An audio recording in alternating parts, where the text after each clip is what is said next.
Osdopulo Jingso golnina Lina nau pulo Krova kada ko jingko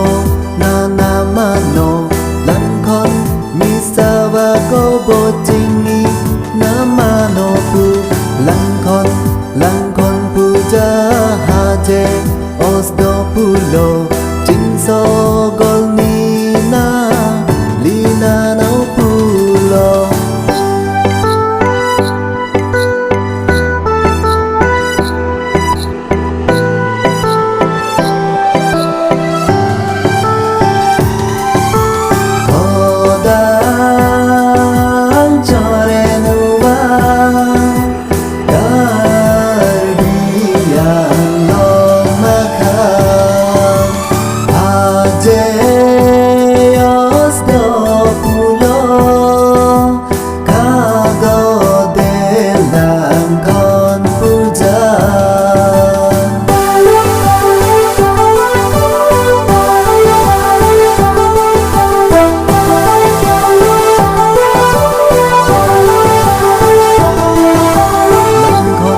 Langkon puja haje Osdopulo Jingso golnina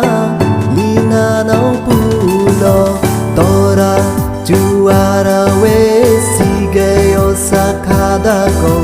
Jingko nana mano kaningo to nanao Langkon puja haje Osdopulo Jingso golnina Lina nau pulo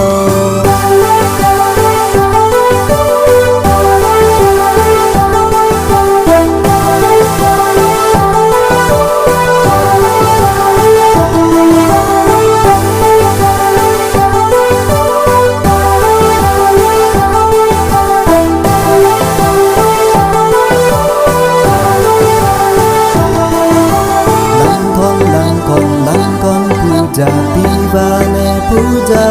oi poi do koi chor pahal Langkon kamnina Langkon